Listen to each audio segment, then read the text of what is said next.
Federation और minority rights forum के जानिब से जो కార్యవర్గ సమావేశం ఇక్కడ పెట్టినందుకు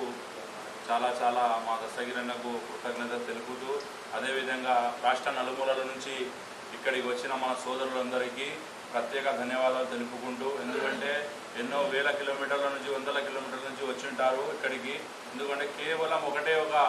ఆశ ఏమంటే ఈ ముస్లిం సమాజం అభివృద్ధి చెందాలి, ఈ ముస్లిం సమాజానికి సమగ్ర అభివృద్ధి కావాలి, అందులో మా భాగం ఉండాలి, అందులో మేము కూడా కృషి చేయాలనే ఆలోచనతో ఇక్కడికి వచ్చినందుకు ప్రతి ఒక్కరికి పేరు పేరున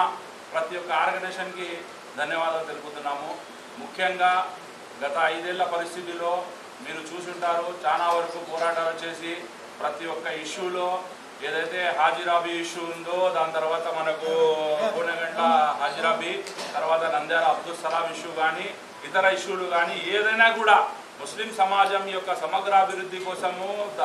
ఏదైతే దాడులు జరిగాయో దాని మీద కూడా ప్రశ్నిస్తూ ముందుకెళ్ళింది minority rights forum, Muslim federation of Andhra Pradesh. ఇక్కడికి విచ్చేసిన మాజీ మైనార్టీ మంత్రివర్యులు మరియు రాష్ట్ర డిప్యూటీ సీఎం మాజీ డిప్యూటీ సీఎం అమ్జద్ బాషా అన్న గారికి స్వాగతం సుస్వాగతం తెలుపుతున్నాము మైనార్టీ రైట్స్ ఫోరం మరియు ముస్లిం ఫెడరేషన్ ఆఫ్ ఆంధ్రప్రదేశ్ తరఫు నుంచి.